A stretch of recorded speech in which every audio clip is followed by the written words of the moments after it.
Rightio, everyone, welcome to our Cert 3 in Community Services. Tonight we're having a look at CHC, CHC CCS004, Assess Coexisting Needs. So the first week we covered the online questionnaire. We all went through and had a bit of a discussion about what was on the online questionnaire and worked through that together. So we finished up that. So before we get started, does anyone have any questions about the first week or last week's online questionnaire? Did everyone give it a bit of an attempt over the past week? Awesome. Got a couple of nods there. Fantastic. Fantastic. So just chip away at it as you can. And like every Tuesday, I'm here. If you got any questions, reach out and ask the questions. You'll be surprised if you've got a question. You're probably not the only one. It can be a bit nerve-wracking to sort of reach out to your class. So, yes, tonight I'd like to start with an acknowledgement of country. So I'd like to acknowledge the traditional owners of the land in which we meet tonight. So we're coming from all over Australia. So there'll be a lot of different lands in which we're coming from. So I'm coming from the Garang land, which is just above Bundaberg to just south of 1770. And I'd like to pay my respects to elders past, present, and emerging. Feel free to share the land in which you're coming from in the chat down in the on the side there. So anyone new, you might be wondering what this chat is and stuff like that if you haven't used Zoom before. So I'll just do a quick overview of Zoom. So what you're seeing at the moment is your main screen with everyone on it. You might have me as the focus. It's up to you how you really want to adjust your camera. You should be able to see your other classmates. I finish at 9 for class. So if I can ask everyone first up, just to remain muted while you're not speaking, it just helps with background noise. It can sort of disrupt me in the flow of things. So if you could all remain muted. So how you do that, down in your bottom corner, you have a mute button, like your audio button. If you just click that, it'll just mute you. So yeah, if you'd remain on mute, if you're not talking. If you do have something to say though, there is a react button.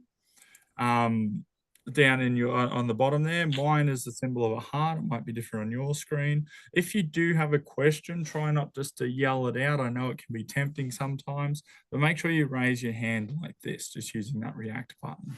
And that way I can go through and pick people out and answer as we go. You do have other react buttons down there, but nothing too important for class tonight. So as we go through, feel free to use the chat function in the corner. Just be mindful if you are sharing any information, make sure it is a direct message to the person. Don't just sort of put it out there. To direct message someone, if you just click on their name in the chat or in your, where it says participants, you should be able to send them a direct message then. So yeah, as I was saying, the first week we covered the online questionnaire. So that we just went over the 8 questions on that and all worked as a class. I'll open the floor again. Does anyone have any questions about that online questionnaire that we did? No, that's all right. That's all right. So yeah, we've got 2 more tasks to do on this unit. So those tasks are your role plays and then a reflection on your role play. So the role plays is what we're going to cover tonight. So I'm going to jump straight in there and get going with them.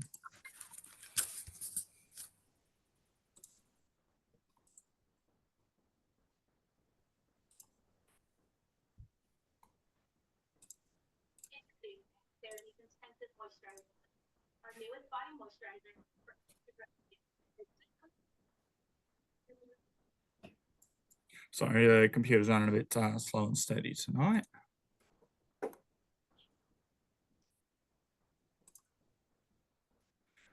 Yes, Paddy. Welcome back too. How you going, Blade? Yeah, not bad, not bad. Oh, that's good, man. Just what are we up to? Sorry, I missed the last week's one. That's okay. So we are up to task 2 on CHCCCS004, assess coexisting needs. And task 2, you said? Yeah, task 2, yeah. So we're just running over the role plays tonight. But yeah, we covered the online questionnaire. If you do have any like questions about that moving forward, just reach out and someone Yep. should be able to help you out with those ones. Too easy. Thanks, Blake. No worries, no worries. Rightio. So can everyone see my screen? Awesome, got some nods there. So what you're looking at is the first page of the role play task, which is task 2. You'll be able to see up the top there. And in this, we have 3 role plays that we need to do along with accompanying information which we will cover tonight. So the task summary is, in this task, you will develop and implement collaborative strategies on behalf of First Access Community Services to meet the needs of 3 clients. So each client project is made up of 4 parts. So part A, for this task, you will prepare and conduct an assessment process. For part B, the task you will, for this task, you'll be participating in a role play to confirm that you can meet industry standards and expectations. You will meet with the client to assess their needs using a collaborative approach. Part C, so for this part of the task, you will write to service providers and colleagues, providing information and requesting feedback. And for part D, for this part of the task, you are to monitor the agreed approaches and review the outcomes for the client. So it's essentially the same 4 parts for each of the clients that we're having a look at tonight. When it says here, this is what we're having a look at for the role play to confirm that you can meet industry standards and expectations. So in saying that, you'll hear me say it a couple of times tonight, when you eventually do your role play, you have to be mindful this is seeing how you are in the workplace. So you have to keep everything to the role and know the ins and outs of the role. So it is recommended to do the online questionnaire first and read your learning material, just so you're aware of what to do in the role play. So further instructions for each part are provided with each section. So where and when will this task be completed? So you will complete this task in your own time and you'll be advised of a due date. So there's not exactly a due date on these, but if you try to do your role plays as they come out, just so they don't stack up, so you don't get through 90% of your assessments and then have to go back and redo all of these role plays. That can be quite a large undertaking and cause a lot of stress on your behalf too. So what will happen if you get something wrong? So if this task is marked not satisfactory or NS, your assessor will provide you with feedback about which parts of the tasks were deemed unsatisfactory or insufficient. You will need to submit, you may need to submit the whole task again, or only parts of the task were deemed unsatisfactory. Your assessor will advise you. Your assessor will provide you with a due date by which you must resubmit. You have up to 3 attempts to achieve a satisfactory outcome. So it is very rare that you will get to your 3rd attempt without the proper feedback on how to complete these role plays. Don't stress though, to go through these, the assessor and the trainer marking them will provide you with feedback on what is needed. So don't stress. Your best bet, if you're confident enough to give it a go, give it a go. If you get marked not satisfactory, that's perfectly fine. You haven't failed the unit, you're not kicked out of the program or anything like that. It just means you might need a little bit here and there. So, and if that information that's provided after you get a not satisfactory isn't sufficient enough for you, you can reach out to our LSO team and just ask to clarify what needs to be done. It does say you have up to 3 attempts, but as I said, like if you don't get it by the 3rd attempt, that might mean you need some reasonable adjustments. That means you might have to work with someone to work through the role play. So we have 3 clients in this role play, 3 separate clients. We got Sunny, we got Byron, and we have Joanne. So 3 client type. Let's start with Joanne. Oh, sorry, I missed a step there. So item 1 just gives an overview of where you will get the documents. You'll notice in each one of these tasks, you'll be required to read certain documents. So the following assessment uses a simulated community service facility called First Access. To complete the assessment task, students will need to access information, templates, policies, and procedures associated with First Access. These documents can be accessed at First Access on the intranet. So to access it, you follow this link here, which is firstaccess@eduworks.com.au, and navigate to the staff intranet. Enter the following username and password. So I've already opened it up here just to give you a bit of a view of First Access. So this is what the site itself looks like. So a lot of your documents will come off of this site that you'll need to read, and some of your documents you'll need to submit. So to find them, if you go, oh, sorry, it hasn't logged me in here. Must have logged me out when it was reloading. So you log in through here. So you have the login to the portal. You bring these details across. So the username, Hayter Institute.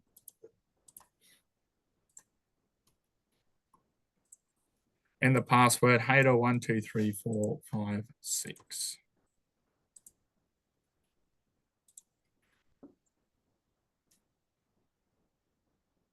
And that brings you onto the intranet. So it will ask you to read some policies and procedures. It will ask you to download documents that you need to submit. So that is all found within the staff portal and hitting the search button here. So once we get to it, we will cover what documents you need. When it does say up here to a simulated community service facility also, you need to keep in mind when you are doing these role plays, you'll need to simulate the community service facility yourself, especially online. So that just means if you're doing it at home, if you've got an appropriate sort of background going on at home, like if you've got an office desk and stuff like that, some plants, use that. Keep in mind though, you want to avoid anything that you wouldn't find at a community service venue in the background. So that's things like gaming consoles or TVs or computer monitors, a drum kit, stuff like that. You don't want that in the background of this video. Also things like alcohol, just anything that you would find that you wouldn't find in a community service venue, you would not use in the background. You can change, I will go through it later on, but you can change your background on Zoom. You could download one. You will see some people with that background already. Download a background to sort of suit a community service venue.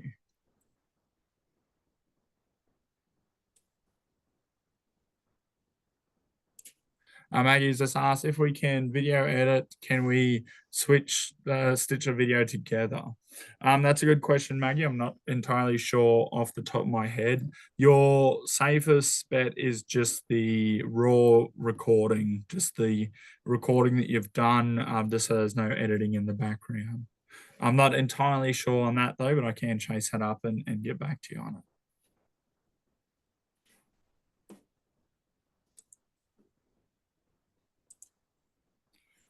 Rightio. So our first client is Joanne. So task instructions for part A. So in this task, you're required to prepare for a client assessment using the assessment plan template. This must include briefly summarizing the client's issues based on the information provided in the client information, which is below. Identifying 2 types of information that may be provided by specialists to assist in further evaluating the client's issues and needs. This must include describing the information type, how it may assist in determining the range of issues faced by the client. Number 3 is identifying 2 types of information that may be provided by other sources to assist in further evaluating the client's needs. This must include describing the information type, how the information type can be collected, from whom the information may be collected, and how it may assist in determining a range of issues faced by the client. Number 4, so describing an assessment tool So describing an assessment tool to be used in the assessment process, explain the reason for your choice. Number 5, describing practical considerations of the assessment process, including the setting for the assessment and how the setting might impact the assessment process, and document to be completed during the assessment. So number 6, determine how you can ensure the information is collected is valid and reliable. So the resources and equipment required. So you'll need some documents from First Access. So First Access supporting documents accessible by the First Access website, which was the website I showed everyone how to log into just before. So you'll need the Code of Ethics, you'll need the assessment policy and procedure, you'll need the privacy and confidentiality policy and procedure, the record keeping policy and procedure, and the assessment plan template. So normally to find these documents, I use the assessment plan template for an example. Normally to find these documents, I normally just copy that entire line across, go across here to First Access, put it in there, hit search, and here it is here straight away. So click on that and you could download the document from there. So easy enough. Same thing with your policies. Your policies are based on here. So you just type your policies in or copy them across as I did, and you'll be able to read through your policies and or procedures.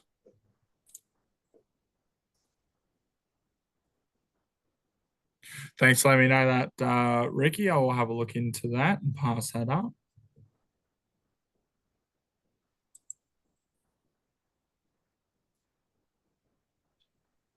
Okay, fair. That's fair enough. Ricky, let me just have a look on this screen to see. It should let you read it through First Access.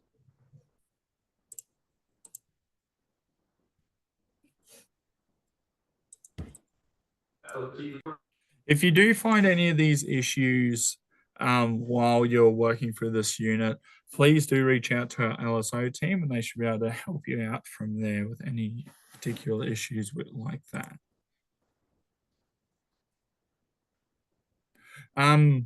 So this one is just based on First Access itself. So you go through and just read it through the First Access website.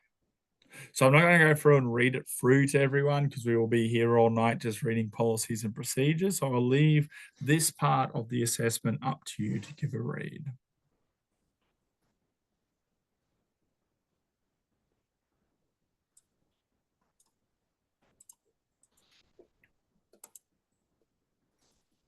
So the first part of the this task is an email. So it's to Tony Waller, a support worker, from John Ford, head of care.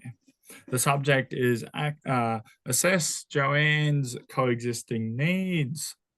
So attachment, the client information, so Joanne and the assessment template.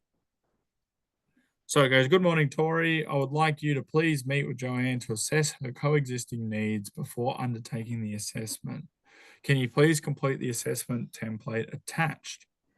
Please let me know if you have any questions. Kind regards, John Ford, head of care. So you are playing in this role play. I don't think it mentions it up here. You are playing Tori Waller. So the information, so you've got Joanne's name, you've got her street address, so that's her last fixed address. You have her mobile number. You have a date of birth, so the estimated age from the date of birth, 44. Cultural identity, so Joanne was born in Australia. Her parents immigrated from Germany in the 60s.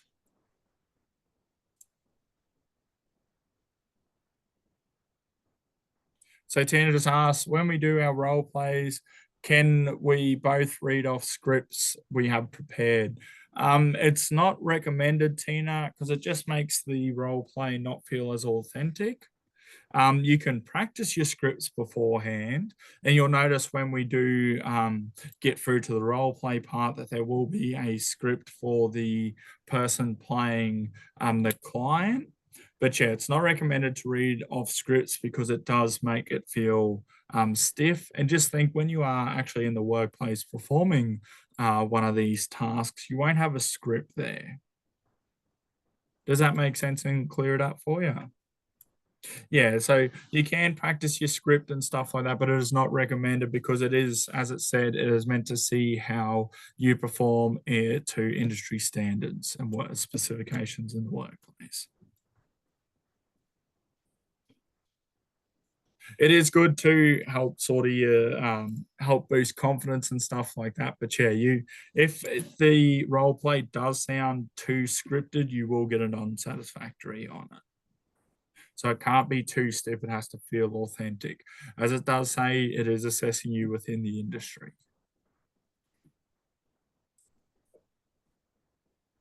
Doesn't mean that you can't practice it though.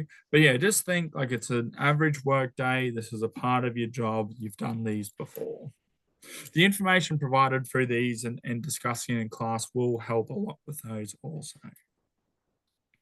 So Joanne's alcohol and other drug use. So Joanne is an alcoholic. She reports she has not had a drink in 18 months.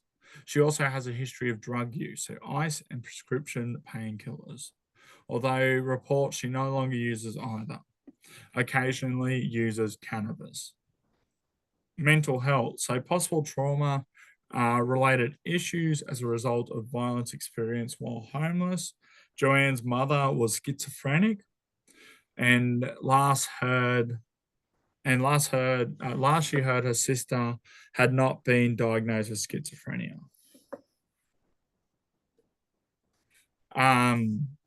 Last she heard her sister had also been diagnosed with schizophrenia.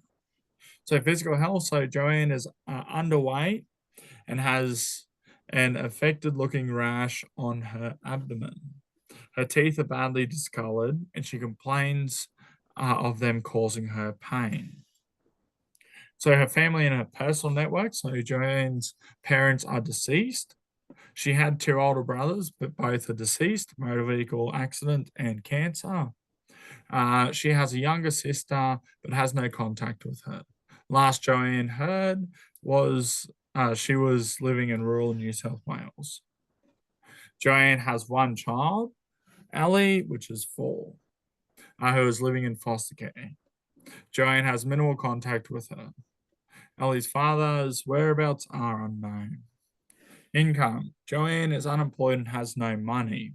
She relies on occasional cash jobs and settling payments for her living expenses. Her education and employment. So Joanne did not complete school as she left home when she was 16. She has not completed any further study. Joanne has never had long-term employment. She occasionally secures short-term cash jobs. Housing. Joanne grew up in suburban Melbourne. She attended a good school and had plans to become a nurse. Joanne had a sustained relationship with her parents, and a strained relationship with her parents, and they threw her out of home when she was age 16. She spent time living in Sydney, where she held a number of casual and unskilled jobs over a 20-year period. She moved back to Melbourne to live with her new partner, but this broke down after a few months. In the past years, she has moved between staying with friends, short-term partners, and in hostel accommodation. She has been homeless on a number of occasions and has been assaulted a number of times, most recently when sleeping rough. Her few personal belongings were destroyed due to flooding. So care network, so Joanne is not engaged in any other services, and current risks, triggers, or goals. Joanne presented to service looking for assistance as she has no clothing, bedding, or a place to live. So that is all Joanne's information here, which will then go on to assist you in creating the assessment plan template. which is the first part of your assessment, which we will cover now. So you need the client's name. So all of this information for this first part is provided up here. Well, all the information to go into this assessment plan is provided up here. If it is not directly provided, you can make it up. So for example, if it asks for a date, you could just say the 1st of June, 2025, something like that. That's only if that information isn't already provided. So you've got the client name, the age, the initial summary of the client's needs. So please identify at least 3. So I might open it up to the floor just to get some interaction from the class. What do you think the needs of Joanne are? What do you think you would put in here?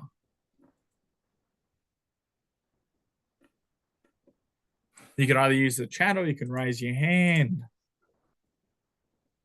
Safe housing. Housing, fantastic. That's one issue we've got there.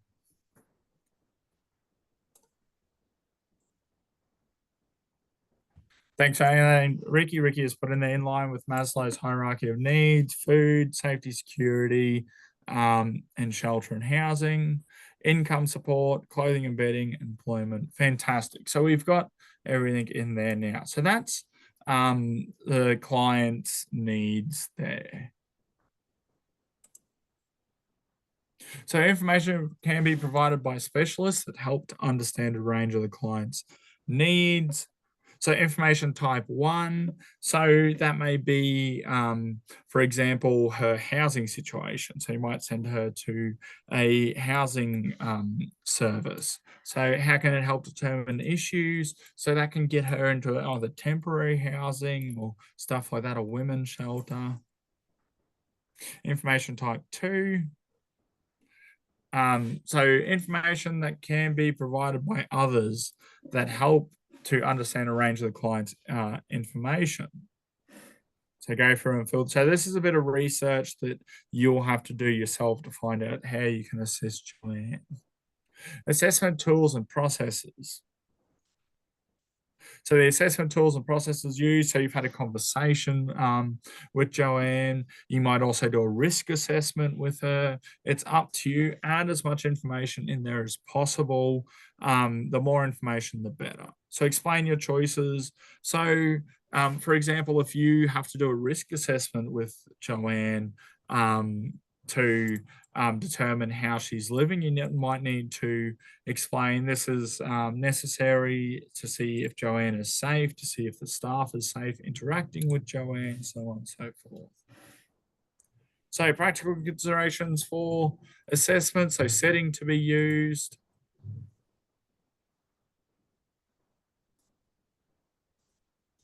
I can do, Connor. So your information types, so it is information that can be provided by specialists that help understand a range of the client's issues. So Joanne might need information on safe housing and where to find safe housing. She might need information on things such as places you get food. So I was just struggling to think of something off the top of my head, like such as a soup kitchen and stuff like that.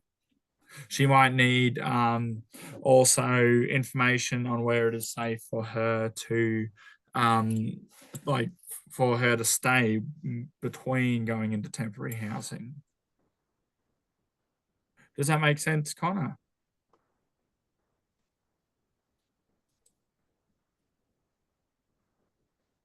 That's all right. We'll come back to it and cover it. I've got another document here that I'll be able to cover.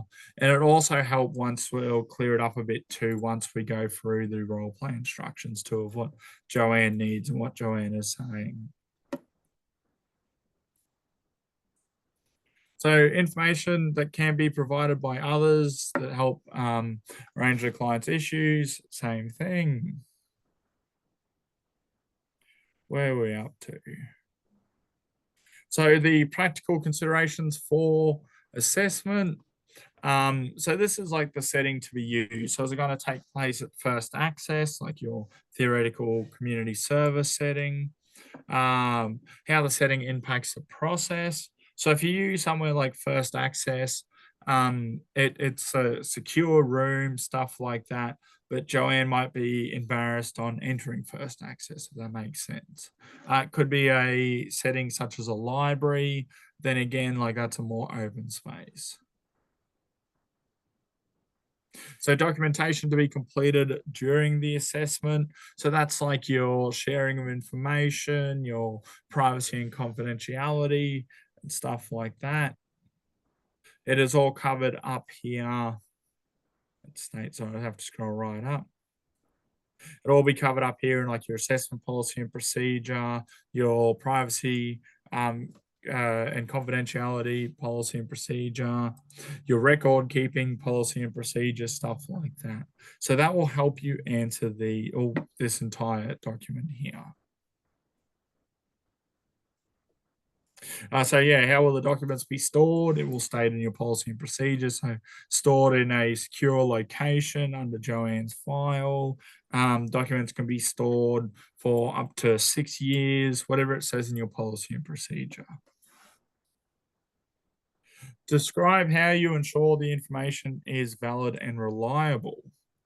So if the information is valid, so you can gain stuff like that from Joanne's appearance, what she's saying, proof that she doesn't have a home, how it is reliable. You go through and say stuff like how Joanne's honest, her living conditions, stuff like that. It will all come through in our role play instructions also.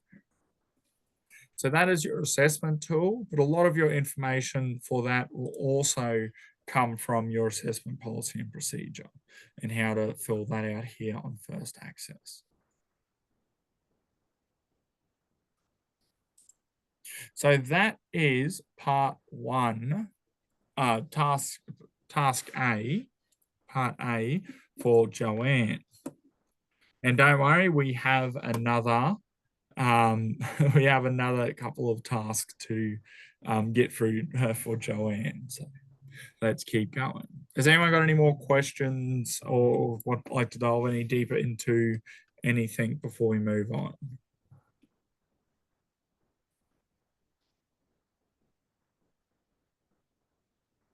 No, that is all right. That is all right. Rightio. So task part B. So this is your actual role play. So this is a meeting with Joanne herself. So you'll be observed participating in a role play to confirm that you can perform to industry standards and expectations. In this role play, you will demonstrate how you actively involve a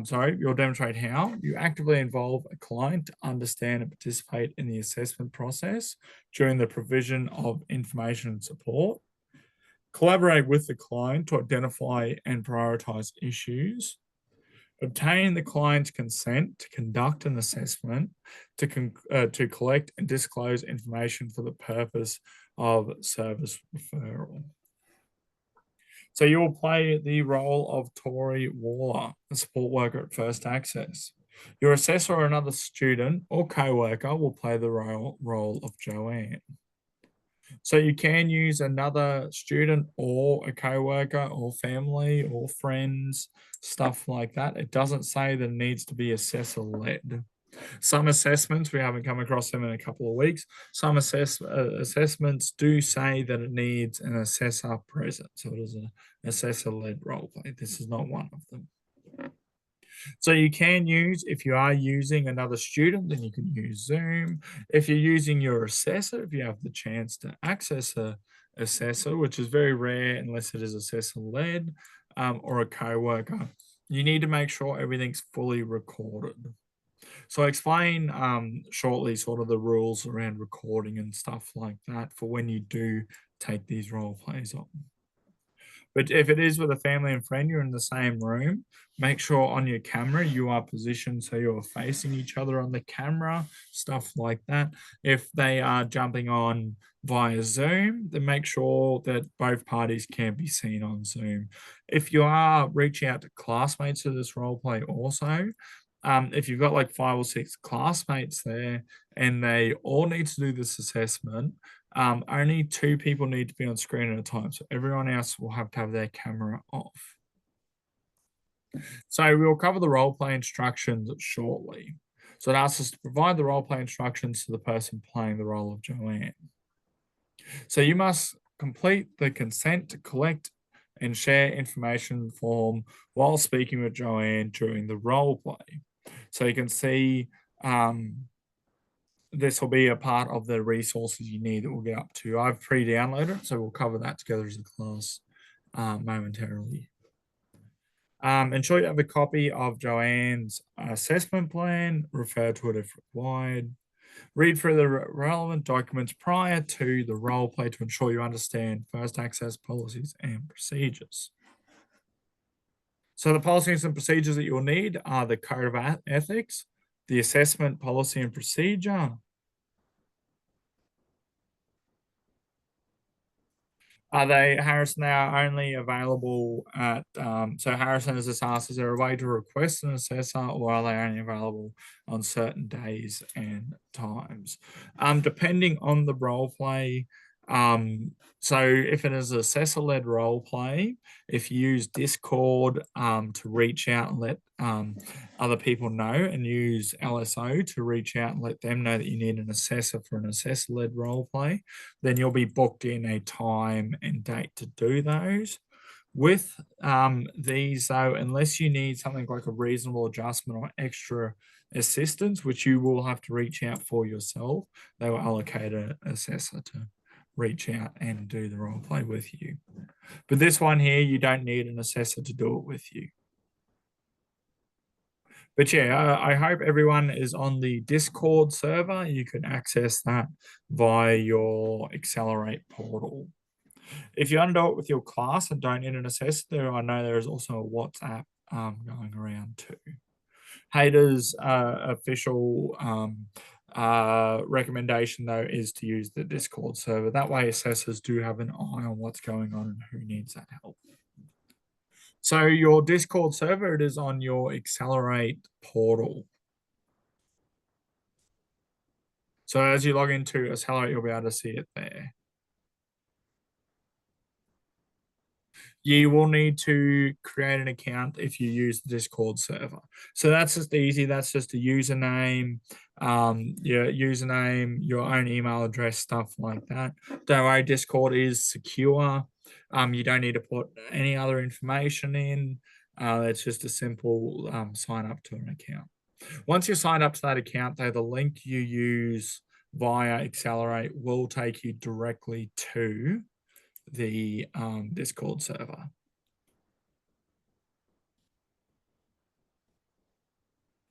No worries, guys, no worries. Rightio, so resources and equipment required. So access to relevant, so this is what I was speaking about before. So access to industry relevant simulated environment. So this is a very important part of the role play to make sure that you can simulate that environment. So as I was saying, in your background, if you don't have a background on, as I do, I've got the Hayter one on at the moment. If you don't have a background that you can use, you can use your home, but make sure it is set up like a community service facility.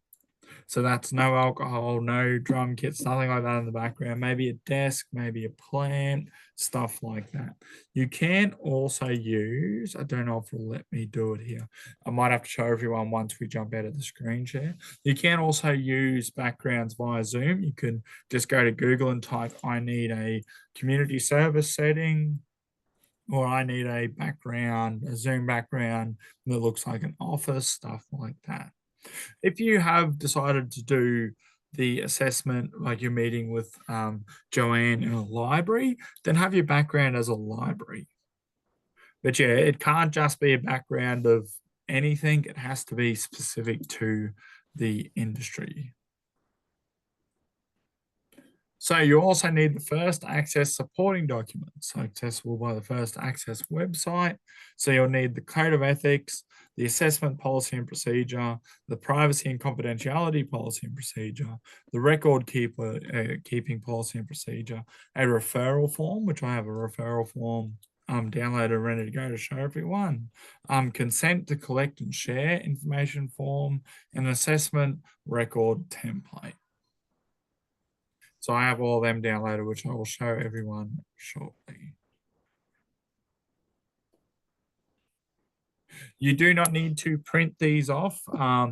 You can just download them directly to your computer. You don't have to print them off at all.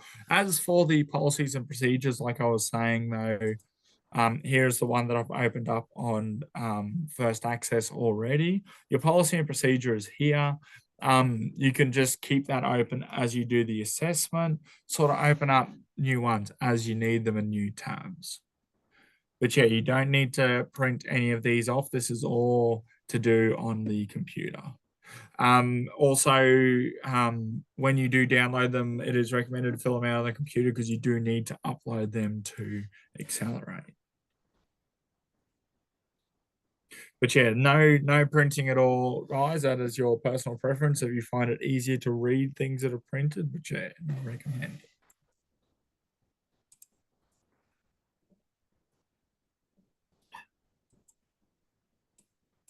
Rightio. So yeah, as you can see, it's here. One of the policies I've opened up as an example, you can have multiple tabs, like when you see at the top of my screen, I've got multiple tabs up there. Just open up multiple tabs as you go through it.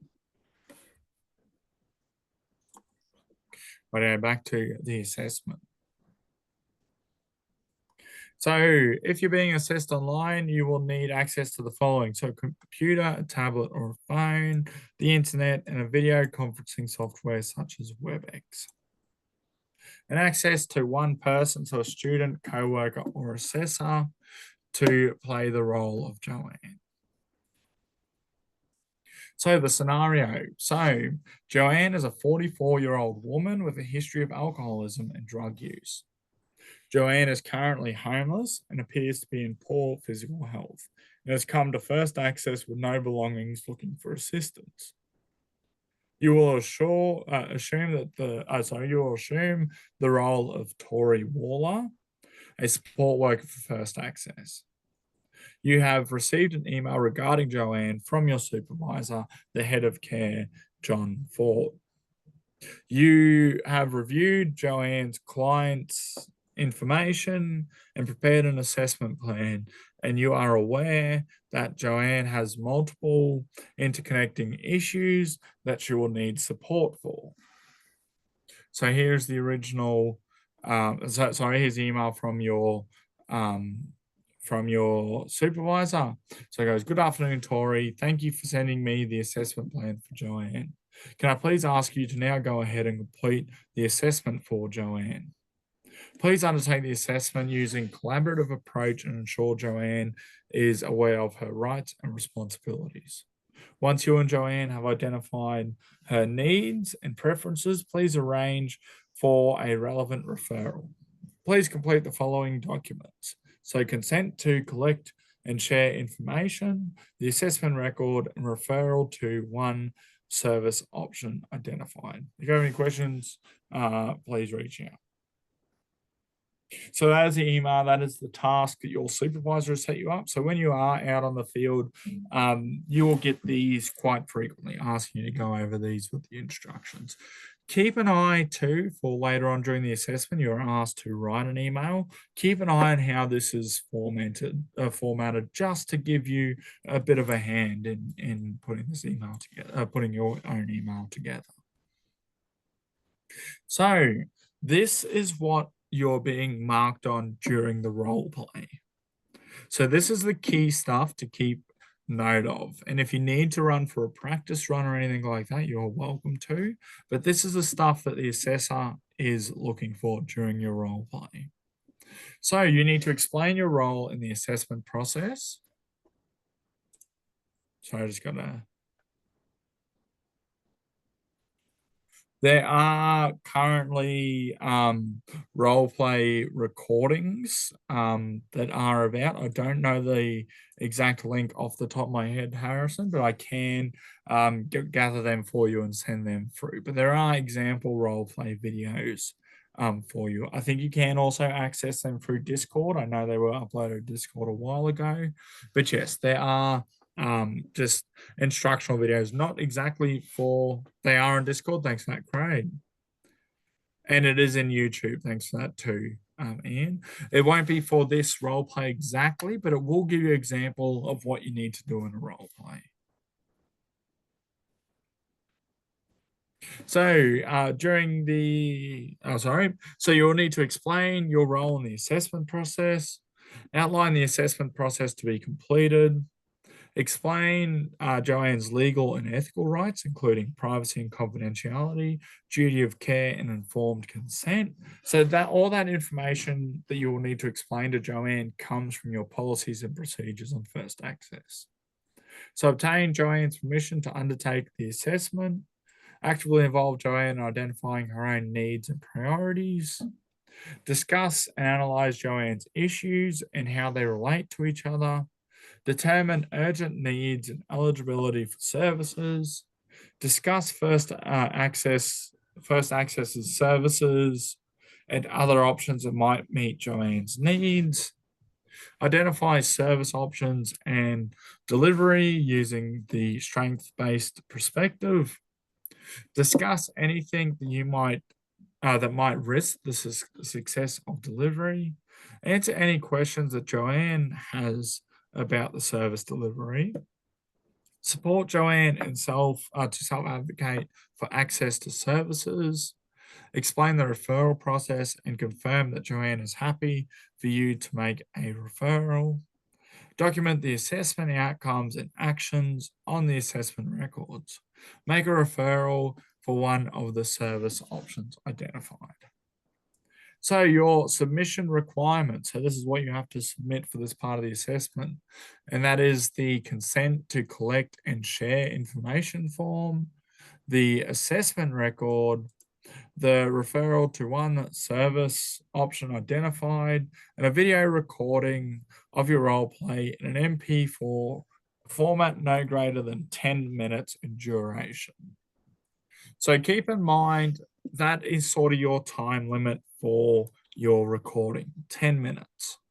It doesn't want you to be no greater than 10 minutes. If you go to like 11 minutes or 11 and a half minutes, that's all right.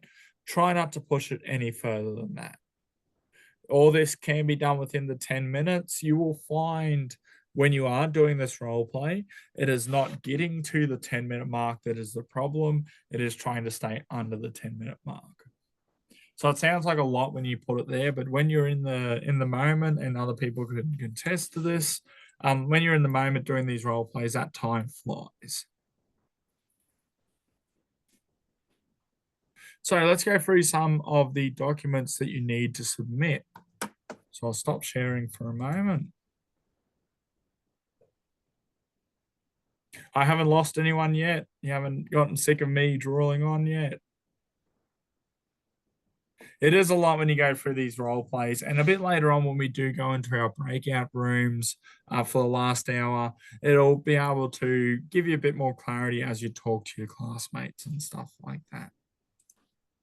So I am planning to do a breakout room tonight in our last hour, just so people can have a talk about these role plays and come back with any extra questions they may have. Rightio. So let me open up some of the documents that you need to upload.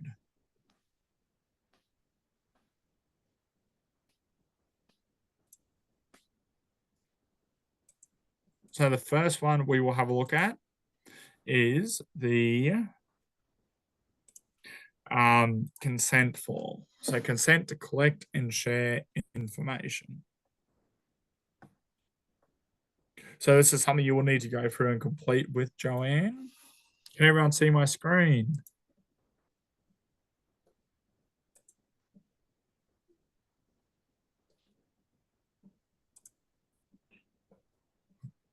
Awesome, awesome. I got some nods there.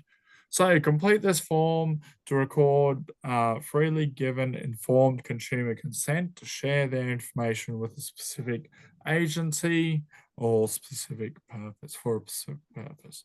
So it gives you examples of the service type. So Joanne might need a referral to a doctor. So the service type is GP. Name of agency, it might be she's in Melbourne, so it might be Melbourne's general practice. Type of information, so there might be things like date of birth, Medicare. And purposes, that will be for you, like a referral to the doctor, for information on Joanne's health.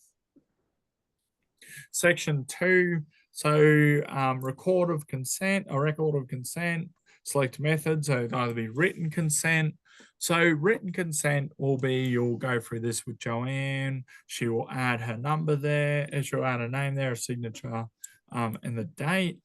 Verbal consent, however, is if Joanne is incapable of writing, or you're doing this over the phone, maybe if you're doing this on the phone, you can get verbal consent. So with verbal consent, you do have to let Joanne know what she's verbally consenting to, explain to her she does have permission to give verbal consent. You need to get a clear answer for the verbal consent. Or the consumer does not have capacity to provide consent. So this will be in a stage of someone who is under like a enduring power of attorney and stuff like that. There could be someone with dementia. It could be someone in a mental episode, stuff like that. So for this one, Joanne can give written consent. So consent to collect and share information. So to ensure that the consumer's authorized representative can take an informed decision about consenting to share of information as detailed above, the worker or practitioner should discuss with the consumer the purpose of sharing this information. So you're going through with Joanne and you could say to her, we're going to refer you to a GP. So that's, yep, we discussed the purpose of sharing this. So Joanne could seek health services, explain that the consumer's information will only be shared with these services if the consumer has agreed, and when referring, advise that referral for service can be processed if the consumer does not want the information disclosed. So you're going through and asking Joanne and discussing these with Joanne. That will come from the policy and procedure, some of the things you need to cover. So consent obtained and witnessed by, and that's the last of it. So that's one of the documents you have to upload with this. The other is your assessment records. Let me just bring that up.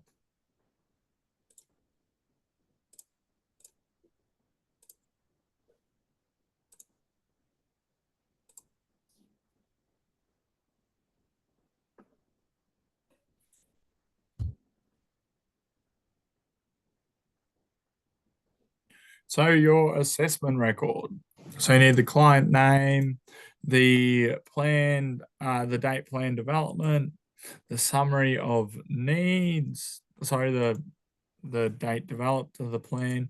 So in this, since there is no direct date put on any of your information within the assessment, you can make the date up. But make sure that when you do make the date up, make sure that all your information has the same date on it. So you need the summary of needs. So what are Joanne's needs? You need the priority of addressing the needs. So her needs are like health, her needs are housing, her needs are food. So prioritizing those needs. So 1, housing, 2, food. Services that may address the needs. So the name of the service. So like for health, that might be Melbourne's general practice. Description of why she needs to go there. Risk to success of service delivery. So this is things that may hinder Joanne from taking each one of the steps. So Joanne being homeless, she might not have transport. So that is one of the risks to the success of service delivery. Joanne may slip back into addiction. That's another risk to the service delivery. Another risk to the success of the service delivery. Does that make sense to everyone? So you need the client signature. When you are filling out this form, and ask for things like your client signature and stuff like that. Just make it up. It could be JH or Joanne. Just put that in there. So that is the assessment record template.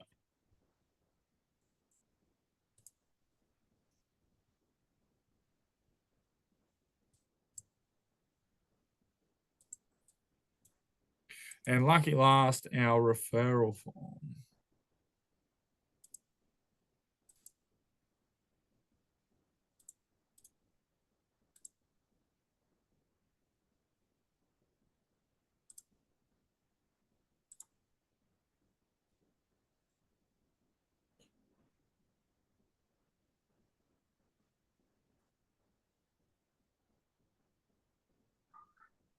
When my computer decides to share it, there we go.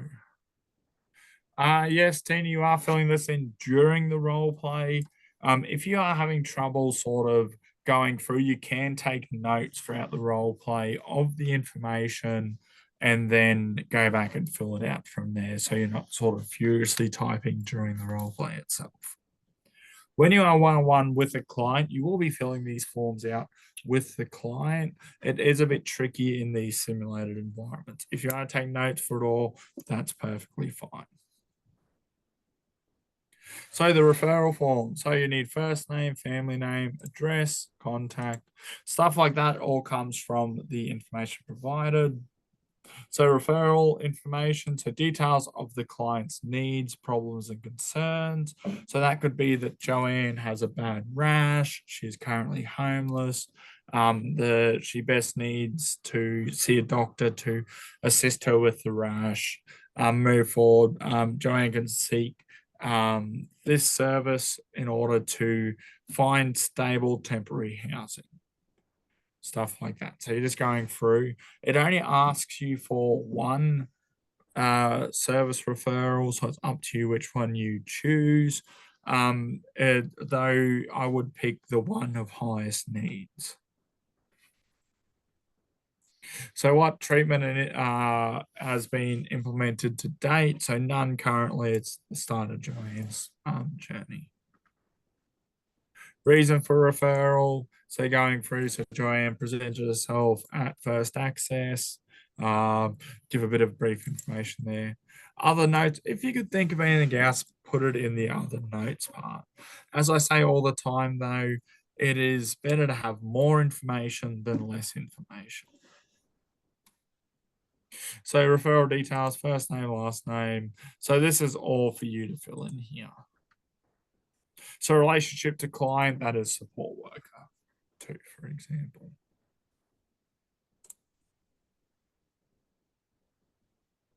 Rightio, we got one more step to go through for this role play, and then we will have a short break, and that is the role play instructions. So the role play instructions, I will just share to them now, are provided to the person playing Joanne.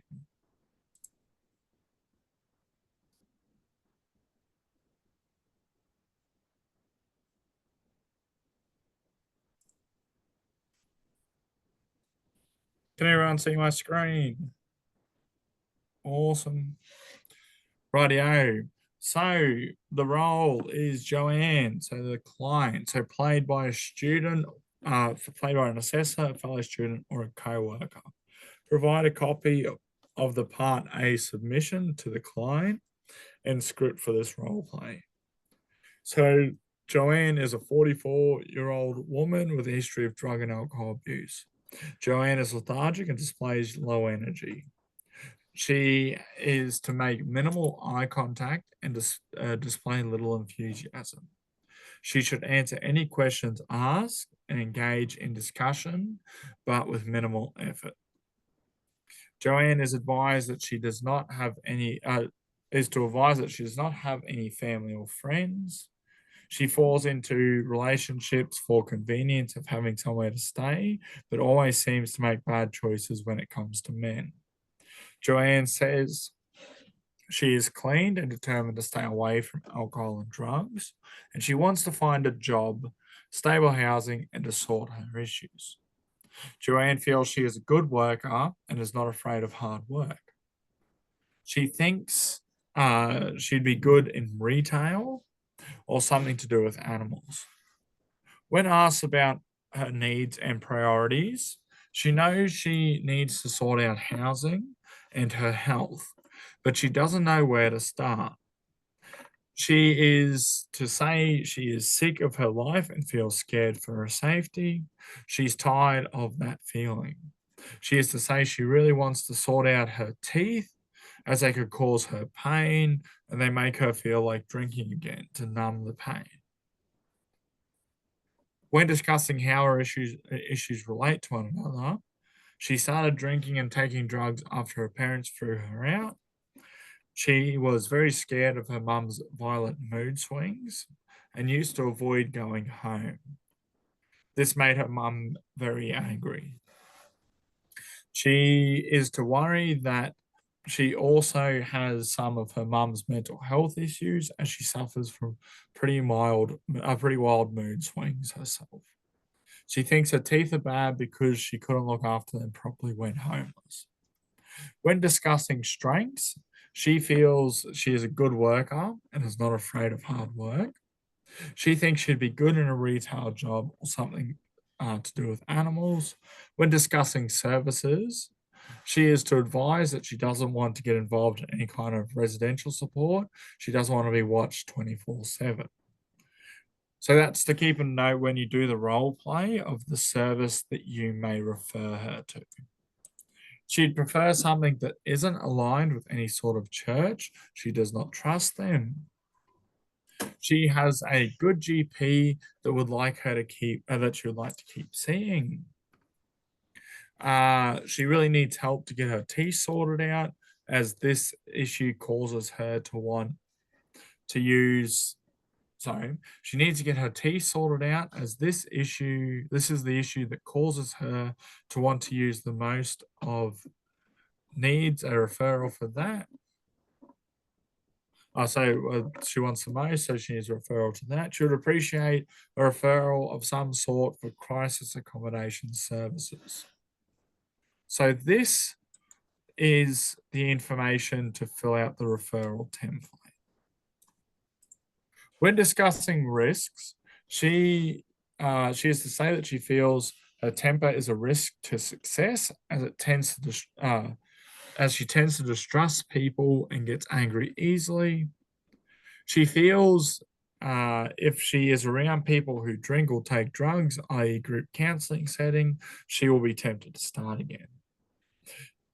She is to say sometimes she just feels sick and can't raise the energy to keep appointments.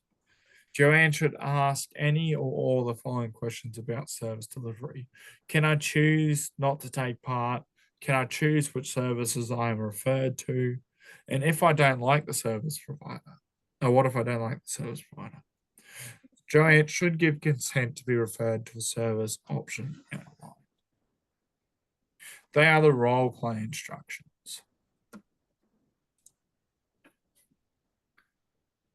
Okay, that was a big start to our night. Is there any questions before we go on our short break?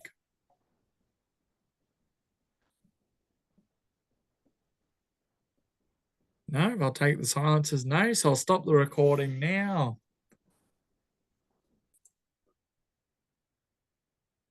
So welcome back, everyone. So we will now jump on to have a look at the assessment again. So we're just going to go back to part 1 and just have a look at the assessment information needed. So let me just share my screen. Make sure it's all open up and ready to go in the background for one.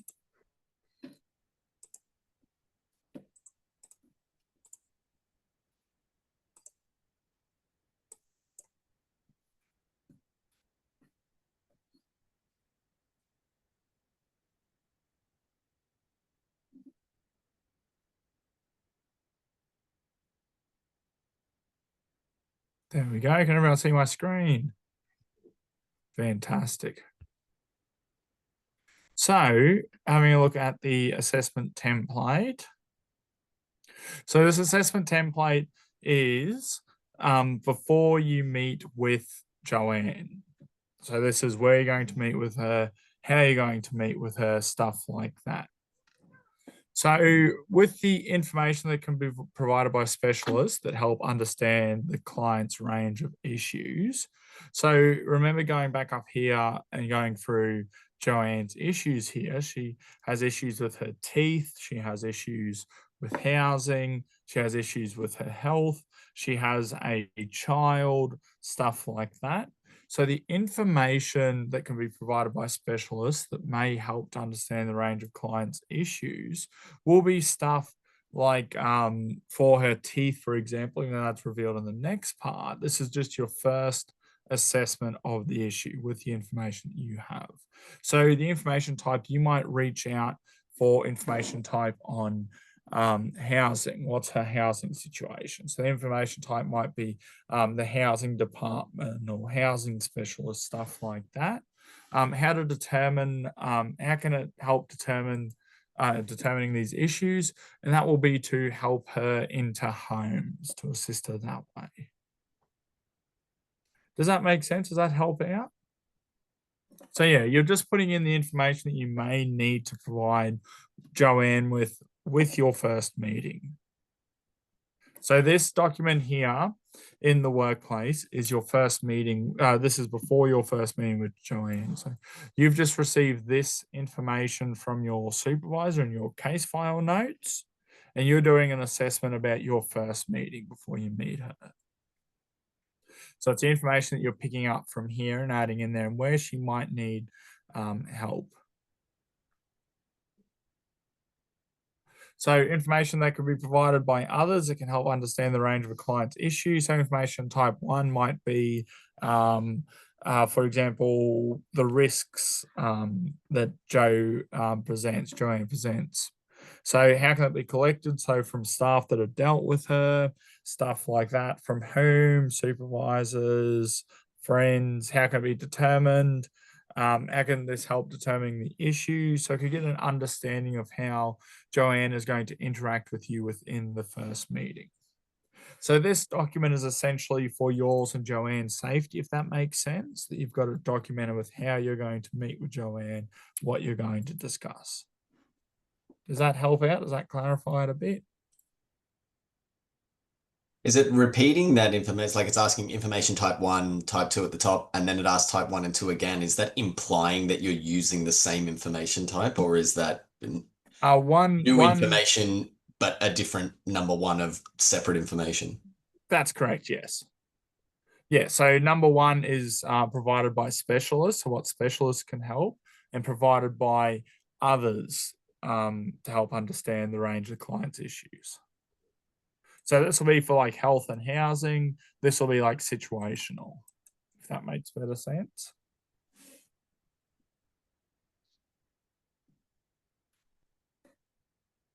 So yeah, this tool is purely before you meet Joanne, just to get a grasp on what you're going to tackle and how you're going to tackle it. As you see up here, where's the original email?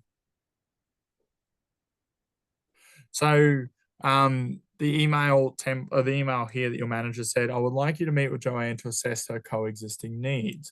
Before undertaking the assessment, can you please complete the assessment plan template?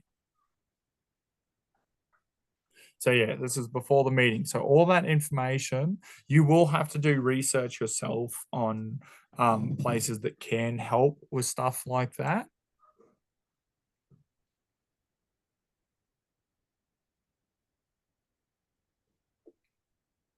The assessment tools and processes. I can kind of just give us a second. So assessment tools to be used and processes to be used. So that might be things like your risk assessments in the area, your health and safety assessments in the area, to make sure that when you meet with Joanne, you're going to be safe, she's going to be safe and comfortable. Stuff like that. And explain your choice as I've explained. So you might do a risk assessment and stuff like that. So explain your choice. That will be that will be stuff like show your risk assessment to ensure that Joanne is safe, that we're safe in the environment. So Kirsty has asked, can we have an example of the type 1 and 2 response? Do you mean for the information provided up here? Is that what you're asking, Kirsty? Yeah, so type of information would be with what you're provided up there. For example, Joanne's rash that she has. So the information type provided by a specialist, that'll be a doctor. So you'd need to refer her on to a doctor. So it's just an assumption you're making before you meet her. So the information type will be, information can come from a GP. How can this help determine the issues? Yeah, so quite specific for the information. So it is all coming from, there's not information you sort of got to pull out of here. You've sort of got to collaborate the information given to you in the client information.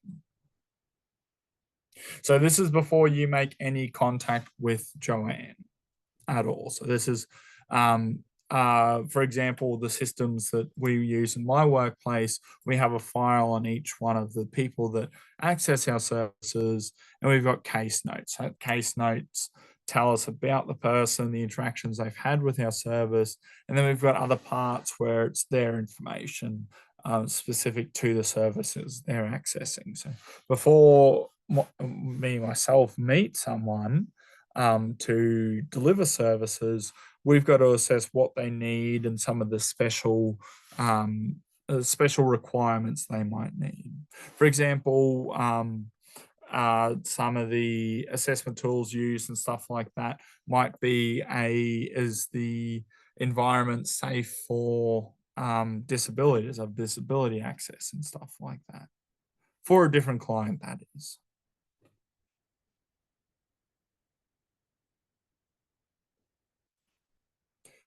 Has that helped clear it up for people? Yeah, so it's just all your information is coming from this and collaborating it with your policies and procedures used up here. So if you go through your assessment policy and procedure 2, it will help explain. That's all right, Connor. I might try to type something up on our next break and send it through as an example, if that helps out. No worries, Connor.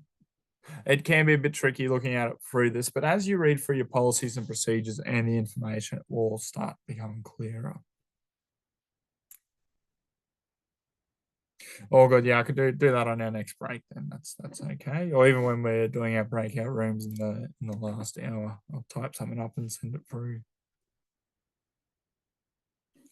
So what we covered last was the role play itself with Joanne and the interaction. So that's just covering our role play in general, what we need to do and how we're going to go about it, and the documents that need to be uploaded.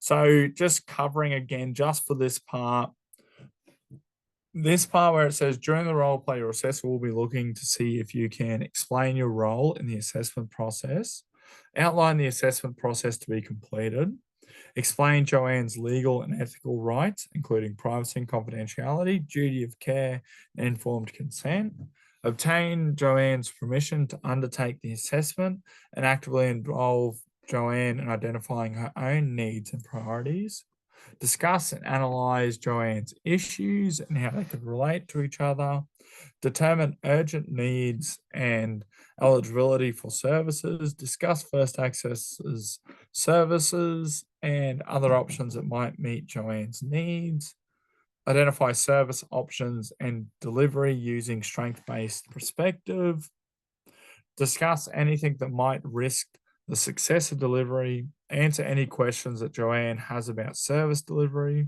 support Joanne to self-advocate for access to services, explain the referral process and confirm that Joanne is happy for you to make a referral, document the assessment outcomes and actions on the assessment record, and make a referral for one of the service options identified. So that's what your assessor is marking. You can all see this in your assessment too as you go through it.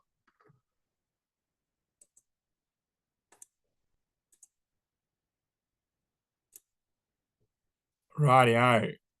So task C. So in this task, you will seek additional information and assistance from a specialist and other service providers, experts. You are to write 3 professional emails. So the service provider identified in part B.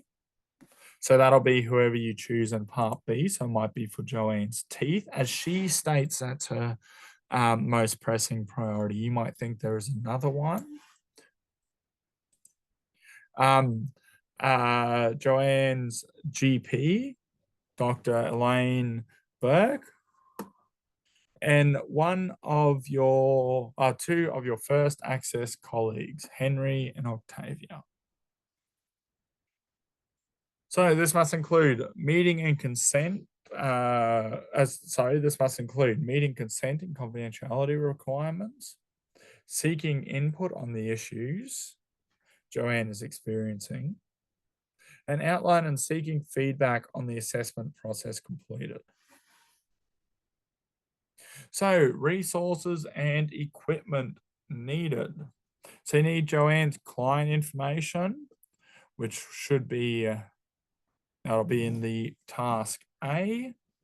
You need an assessment plan completed in part A, referral form completed in part B, consent form completed in part B. So first access supporting documents. So accessible from the first access website. So you need the code of ethics, the assessment policy and procedure, the privacy and confidentiality policy and procedure, the record keeping policy and procedure, and your email template. So with your email template, I'll show everyone that in a moment. Everyone here should have sent an email. If not, the emails that are used as examples, use them as your baseline on how to structure your own email. So this is the email that you have received from John Ford, being Tori. So subject, referrals to service providers. So it says, hello, Tori. Further to your assessment of Joanne yesterday, please ensure to send her referral to the service provider, her GP, and colleagues here at First Access. When you're doing this, I suggest you ask their input into Joanne's range of issues and their view on the assessment process undertaken.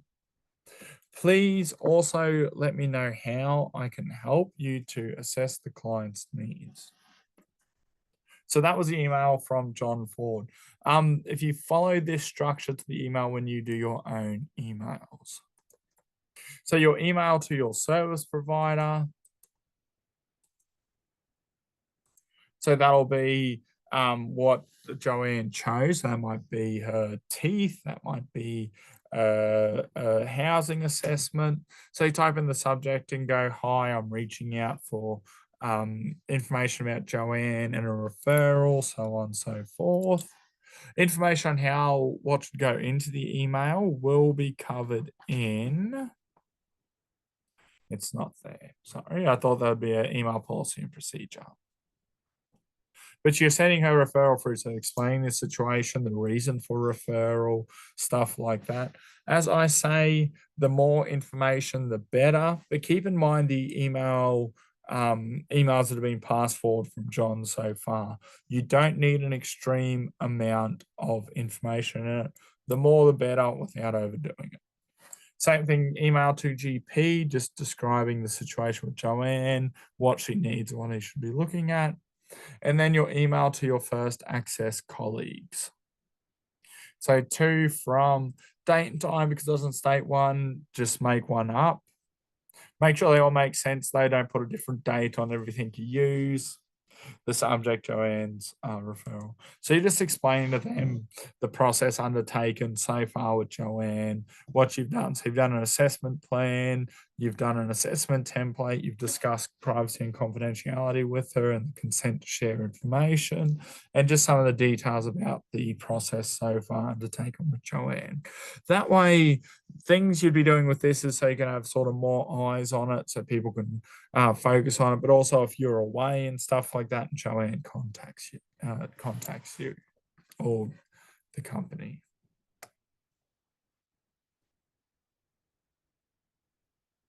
So is everyone happy with the email? So they're just simple emails to 3 different people or 4 different people. The last one is to your colleagues. That can just be good morning. You insert your colleagues' names there.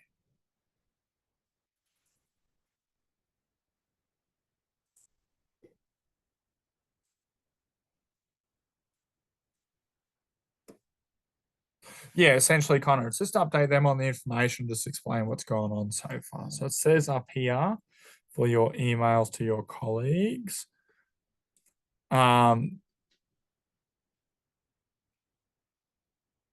So ask them also, seeking input on the issues that Joanne is experiencing. So explain the situation, asking for their input, and outlining and seeking feedback on the assessment process completed. So go, is there any more information? This is what's been done so far. Can I have feedback on what's been done so far? So these are the main points you have to cover in the email.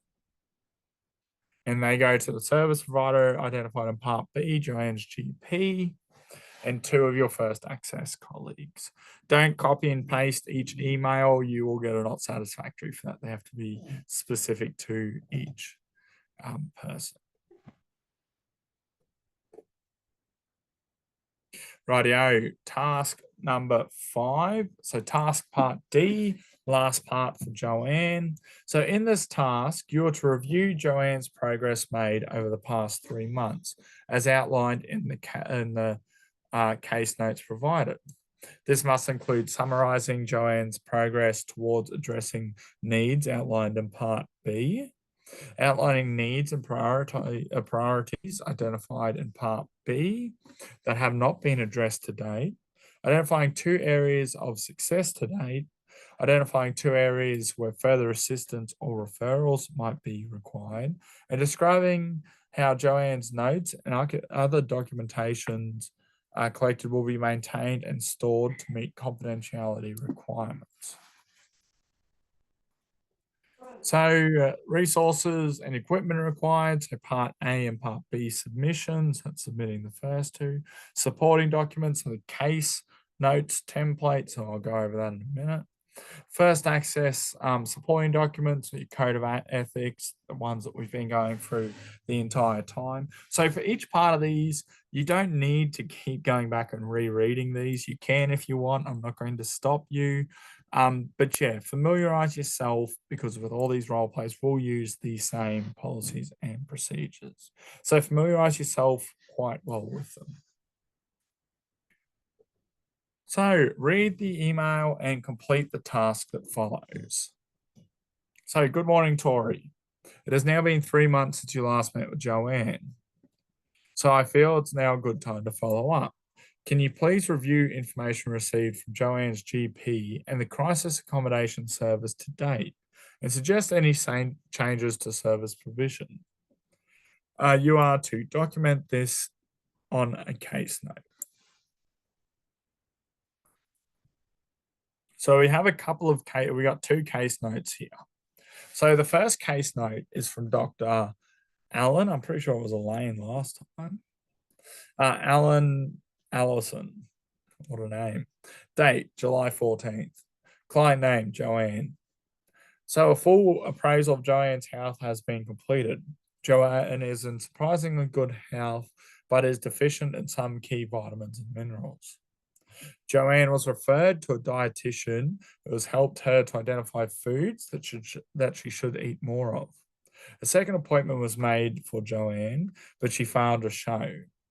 A follow-up consultation with myself, Joanne advised she wouldn't go back to the dietitian as she didn't like the food they suggested she eat. I continue to see Joanne on a monthly basis and can see that she is improving in health and outlook at each visit. It would appear your service has obtained good insight into Joanne's range of issues. I suspect her childhood experiences continue to have a significant impact on her adult life. The contact with your service has been quite good. My recommendation to you would be to ensure your discussions with Joanne are held in a quiet space, as she is very easily distracted and has a tendency to become upset very easily. So that is case note 1 from the doctor. So this is the doctor's follow-up 3 months later. So keep in mind the doctor's recommendations down the bottom here. It will become relevant soon. Case note 2, completed by Tony Murphy, Crisis Accommodation Service, date 20th of July. Joanne. Client name Joanne. Joanne stayed with our service for a period of 10 days in November. It is noted during her stay that Joanne was friendly, yet somewhat suspicious of service providers. I feel this lesson during her time with us and when she left. She expressed a great appreciation. It is known that Joanne is a poor eater. She took very small meals and a limited range of foods. Beware that this diet may be impacting her health status. We encouraged her to try a greater variety of items. We encouraged her to try a greater variety of items with limited success. Joanne was assisted to obtain supported share accommodation with 2 other women who also used the service. At our last report in mid-December, Joanne and the other women reported that the shared accommodation arrangement was working well. All parties intend to continue it. The referral process worked well, and we appreciate you completing the referral form. We would, however, request in the future to provide greater detail as a client's range of issues when completing referral forms. So, going up after we've read them again, we are summarizing Joanne's progress towards addressing the needs in Part B. So this is your updated case note for Joanne. Outline the needs and priorities identified in Part B. Identify 2 areas of success to date. So that is Joanne meeting with her GP and Joanne finding shared accommodation. Identify 2 areas where further assistance or referrals are required. So maybe to a different dietitian for Joanne would be one of them. And describe how Joanne's notes and other documentation collected can be maintained, stored to meet confidentiality requirements. So the keeping the record and stuff like that will come from here. So your submission for this is adding a case note of what the doctors have said, summarizing that, the feedback they provided and what you can do for the feedback. So for example, here, I'll go up to this one first. For example, some of their feedback is to ensure discussions with Joanne are held in a quiet space, as she is easily distracted and has the tendency to become upset very easily. So that's some feedback that the doctor has given you. And there's some feedback the shelter has given you as the referral process worked well. We appreciate you completing the referral form. We would, however, request that in the future you provide greater detail as to the client's ranges of issues when completing referral forms. Rightio, that finishes Joanne's task. How does everyone feel about that? And does anyone have any questions?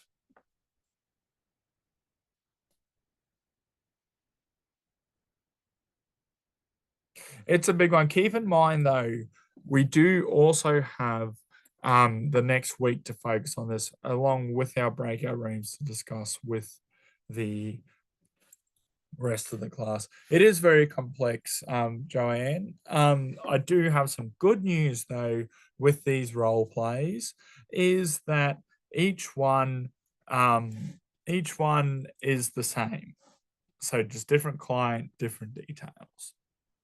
So as you go through and submit them and stuff like that, each one is the same.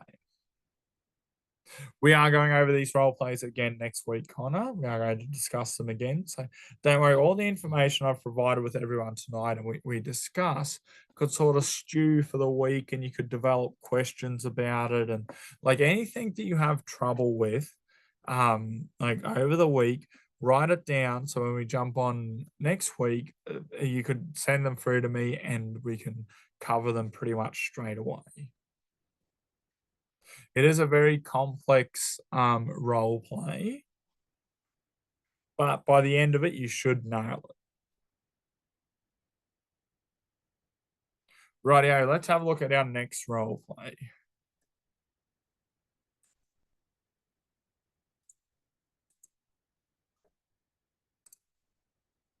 Sorry, let me just screen share across.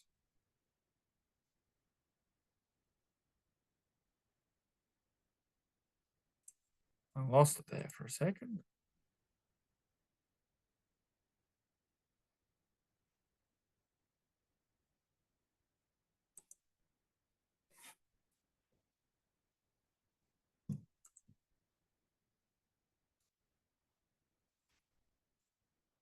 Can everyone see my screen all good there?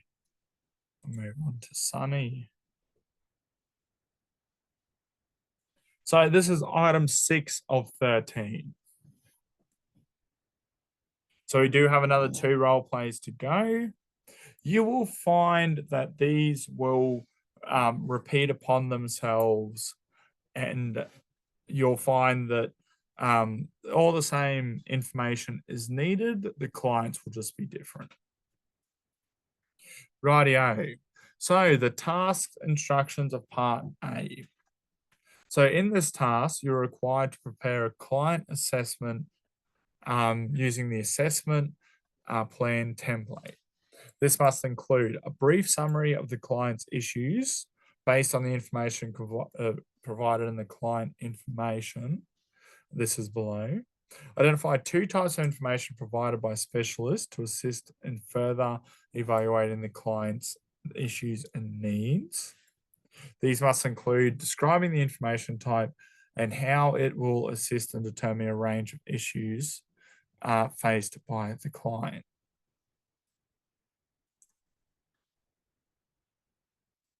Yes, Joanne, I am sending the recording will come out so you can rewatch it. Charisse, that is, it depends on the unit and stuff. Some are PowerPoint recordings, others are like this.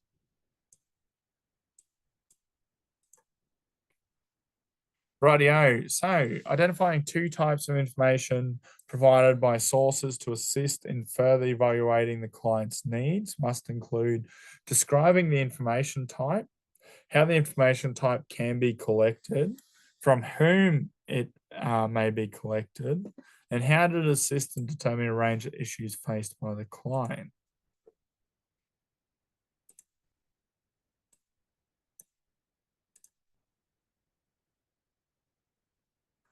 So, sorry, I was covering the chat there. Describing an assessment tool to be used in the assessment process. Explain the reasons for your choice. Describing a particular consideration for the assessment process, including the setting for the setting for the assessment and how the setting might impact the assessment process. Documentation to be completed during the assessment.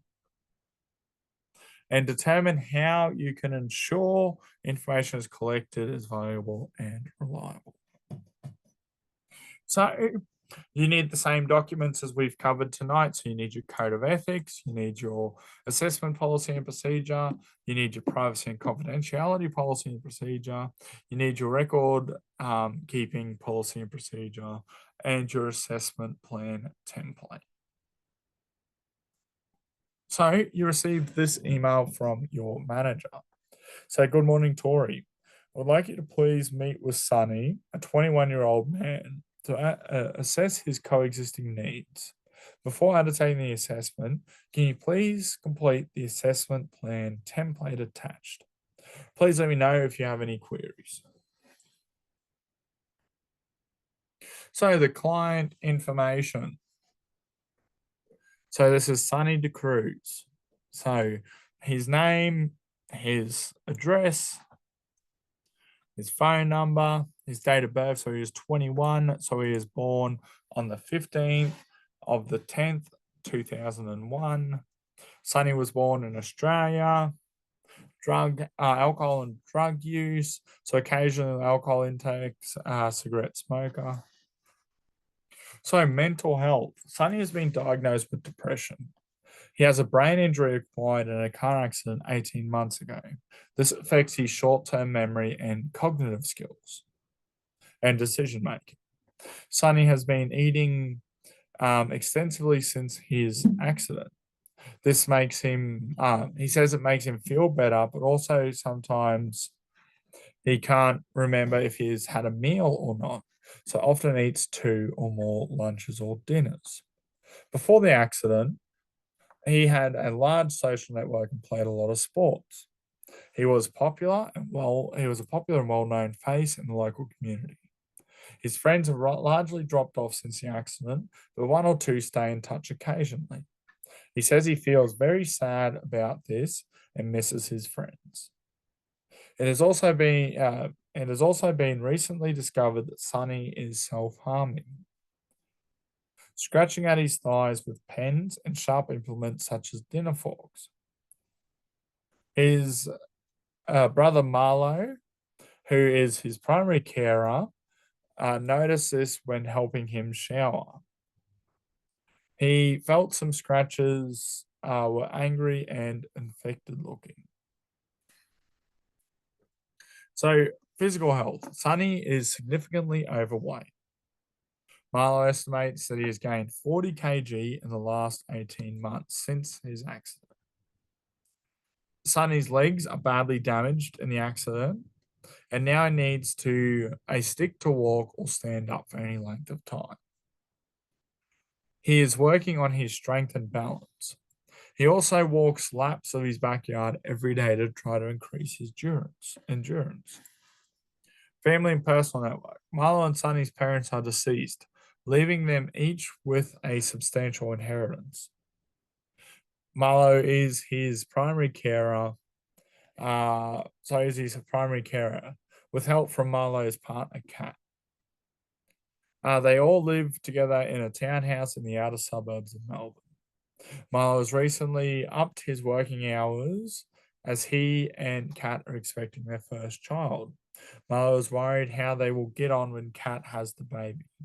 Kat is supportive and wants Sonny to stay with them, but Marlo feels like it may be better if Sonny were to live elsewhere.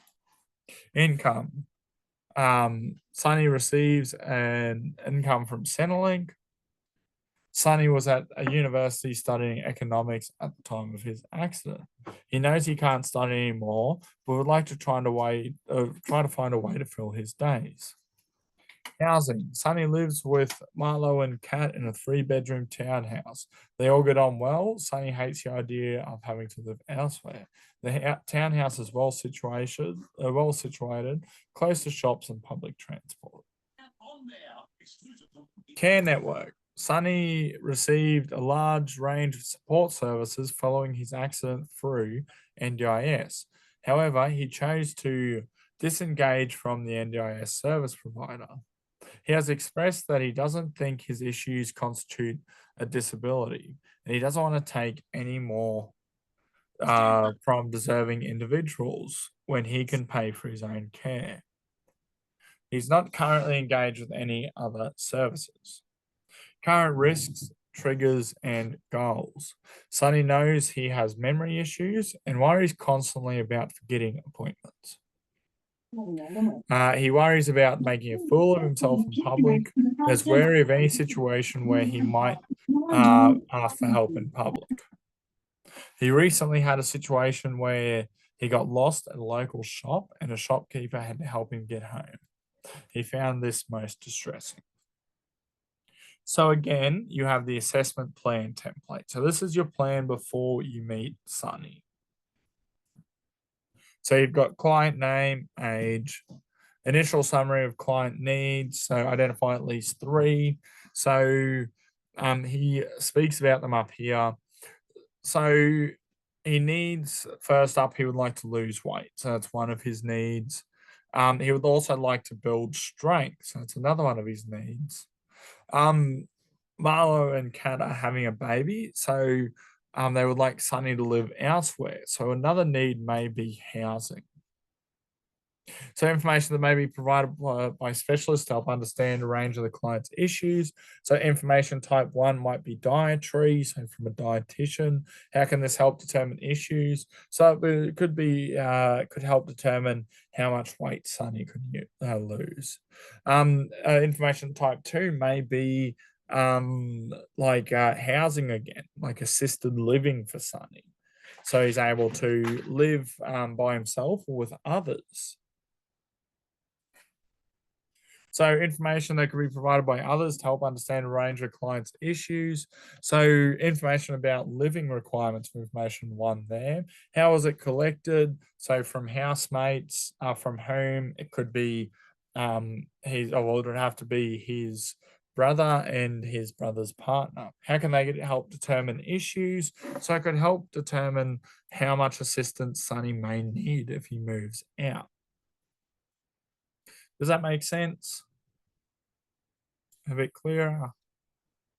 Assessment tools and process. So the assessment tools used and the process to be used. So assessment tools is you'll need the documents that are provided up there. So covering the policies and procedures, your record keeping, stuff like that. Explaining the choice of documents you choose. The setting to be used. So this is, where are you going to meet with Sunny? Do you think Sunny will be comfortable meeting in home with his brother and his brother's partner? Do you think that he may be more comfortable out at a cafe? So how this impacts, how the setting impacts the process. So that might be just a bit of extra information or caution to be used. Documentation completed during the assessment is stated up here at the start. So that's like your record keeping policy and procedure, your confidentiality, stuff like that. How's the information valid? So it came from sources around Sunny, stuff like that. Documentation about his accident. How's it reliable? It comes from Sunny's family, comes from information around his accident.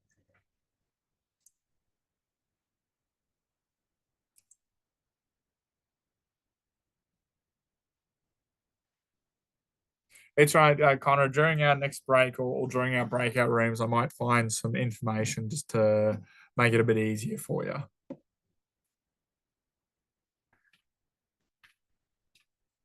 Just to clear it up a bit.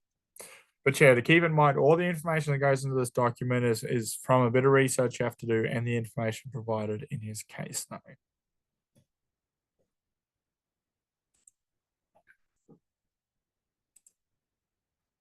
So part B is the role play again. So you'll be participating in a role play to confirm that you can perform to industry standards and expectations.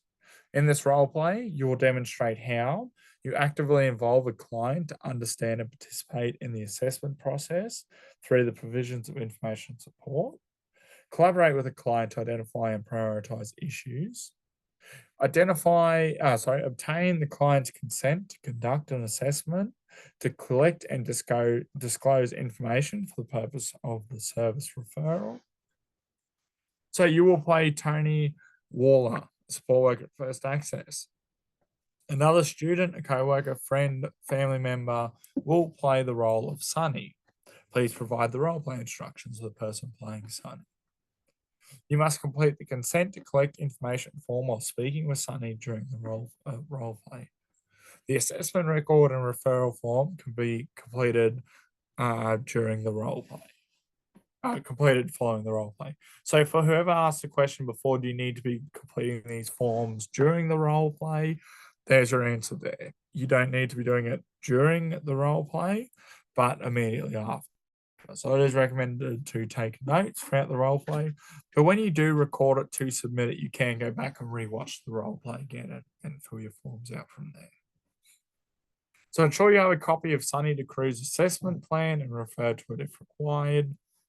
Read through the relevant documents prior to the role play to ensure you understand first access policies and procedures.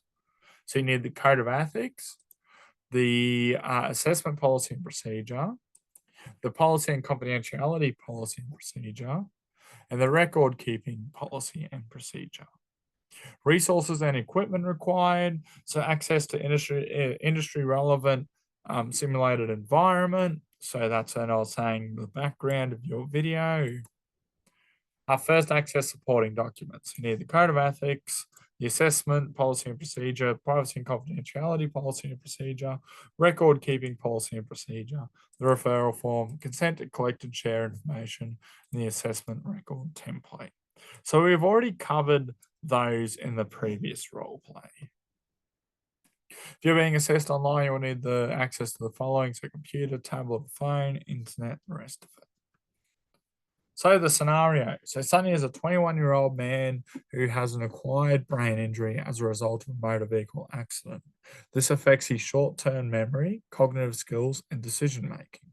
Sunny has come to First Access seeking assistance to address a range of issues.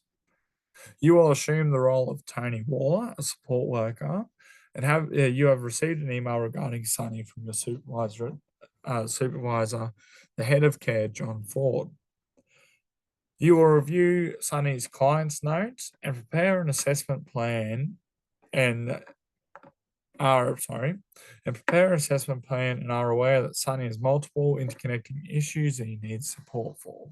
Read the following email. So good afternoon, Tori. Thank you for sending me the assessment plan. Can I please ask you to now go ahead and complete the assessment for Sunny? Please undertake the assessment using a collaborative approach to ensure Sunny is aware of his rights and responsibilities. Once you and Sunny have identified his needs and preferences, please arrange the relevant referrals. Please let me know if you have any questions.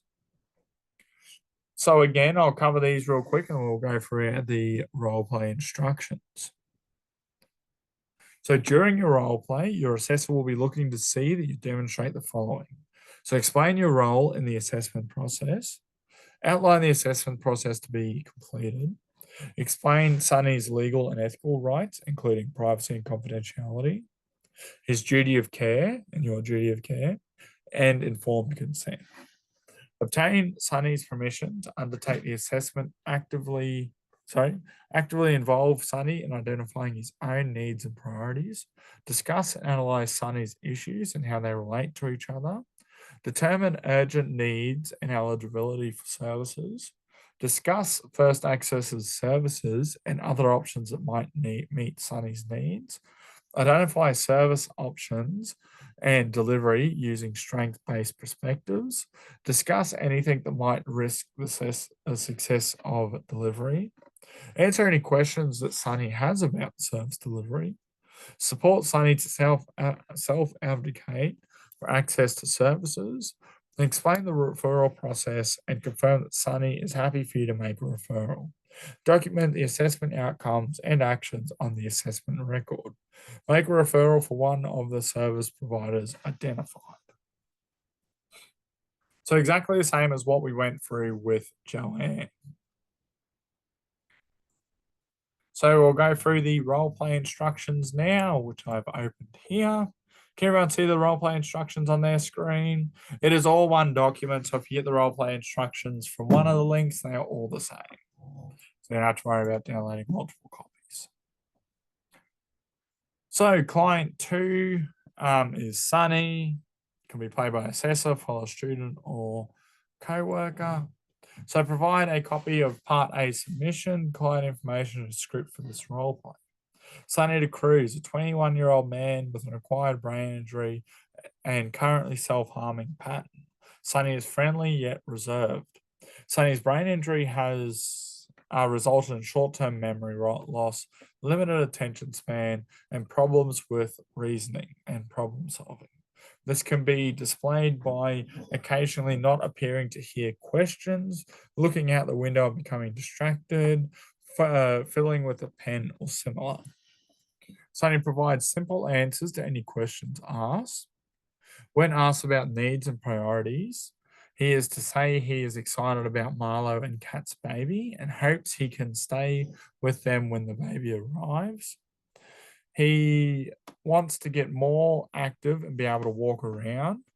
He knows he needs to lose weight, but food makes him feel better when he's sad. He wants to have friends and be able to go out more. He is upset that his friends don't keep in touch, but at the same time feels embarrassed about forgetting things and having to use a stick when he's out in public. When discussing how these issues relate to each other, he knows eating too much isn't good for him. He wants to find a way to remember when he has already eaten, as he is always hungry.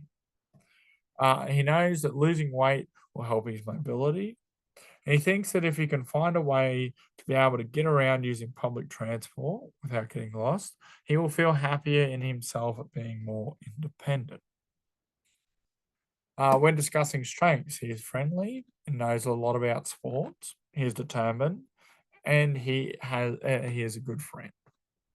When discussing services, he wants to help with social activities, some meaningful way to spend his time. He used to be involved in sports, and although he knows he can't play anymore, perhaps he could be involved in some other way, like coaching or as a manager. He likes all sports and used to play football, soccer, and golf in the past. He was receiving services through NDIS when he first left hospital, but stopped going as he doesn't like to feel he is disabled. He felt guilty that he was taking services away from someone who really needed them, especially since he has money that his parents left him.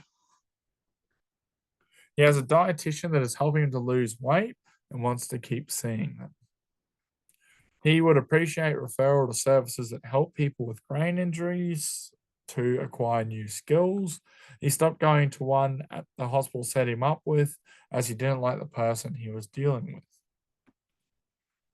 He is to agree with any referral or support option suggested. When discussing risk, he is worried that he makes a spectacle of himself in public by falling over, getting lost again, or becoming confused. He thinks if this happens, he will go home and shut himself in his room. He is worried about forgetting commitments and wants to find a way to make sure he doesn't. Sunny should ask any or all of the following questions about service delivery. What if I don't like the service provider? And will they get angry if I make a mistake or forget my appointment? Sunny should give consent to be referred to the service options outlined.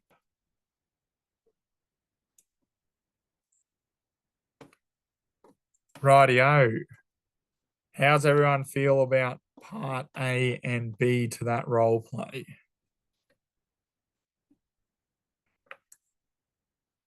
Lost, Jaden? That's all right. Well, how do you feel lost? How can I help?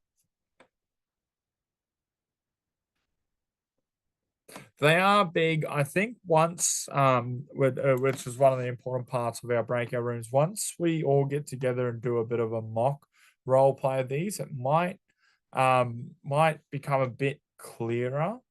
Though we do have the next week to have a look at them too. It can be a little overwhelming, Harrison. That is perfectly fine, especially if it's one of your first role plays. What I do recommend though, because we do have another week to have a look at this, is if you've got any questions or finer details that you'd like to nitpick about these role plays, we will go over them and have a discussion in class about them and stuff like that. As I said, if you're finding something confusing, you're more than likely not the only one.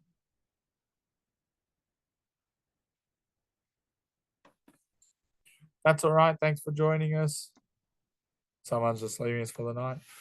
In saying that, though, I might stop the recording. We might have a short break, and we'll get back into it for the end of the night.